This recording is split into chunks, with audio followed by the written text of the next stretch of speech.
Good morning, brothers and sisters. Now, time again to shift our thinking, specifically today to shift from one question to another.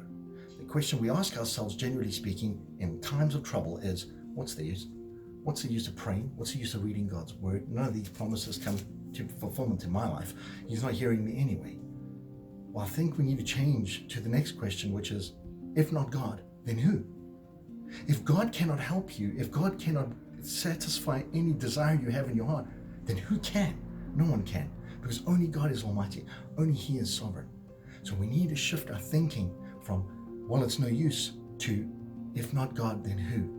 And how do we then hear from God? How do we commune with God? In two very specific ways. One, we have to keep praying. We have to keep praying to God. And as Smouldering Christians, we tend to walk away from that because we feel He's not hearing us. And two, we have to remain in His word, because this is where God speaks to us.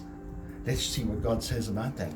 The first thing He says, if we look very carefully, is in Proverbs 3 verse 5, trust in the Lord with all your heart and lean not on your own understanding. The first question of well, what's the use? It's your understanding. The understanding of God is stay in the Word. I will speak to you from my Word. This is where God speaks to us, ladies and gentlemen. Here's where your wisdom is, your knowledge, and all the answers to what the questions you have about the storm that you're in or the storm that's coming. You have to stay in the Word, because if not God, then who? Let's see if God proves that point to us. He does. In chapter 2 of Proverbs, verses 6, he says, "For the Lord gives wisdom, and from His mouth come knowledge and understanding." This is the mouth of God. The mouth of God is His holy word. If you're not in His word, you're not going to hear from Him. And that is going to be a downfall for you. The longer it takes for you to have persistence in hearing God, the worse it'll get for you. And here is the proof of that. We have to be persistent. Jesus said, don't ever give up. Don't stop praying. Don't stop hearing from me in my word. Let's see what He says. If we then go to the Gospel of Luke, and we look specifically at chapter 18, He tells a parable about a persistent widow. Let me quickly read verses 1 through to 8. He says, "Then Jesus told His disciples a parable to show them that they should always pray and not give up." There it is in the very first verse.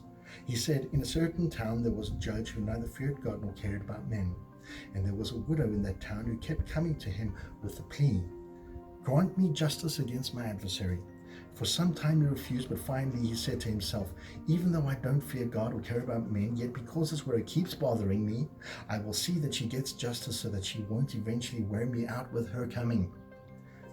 And the Lord said, 'Listen to what the unjust judge says. And will not God bring about justice for His chosen ones who cry out to Him day and night? Will He keep putting them off? I tell you, He will see that they get justice, and quickly. However, when the Son of Man comes, will He find faith in the earth?'" I ask you, brothers and sisters, are you going to find faith? Are you going to find faith so that when He comes, He will find faith? You got to persist, and persist. He will hear you. He will answer you in His time, which will be the right time. Continue praying to Him.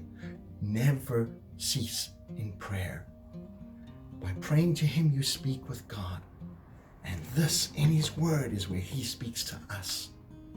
Trust, have faith, and believe that He will answer you at some point.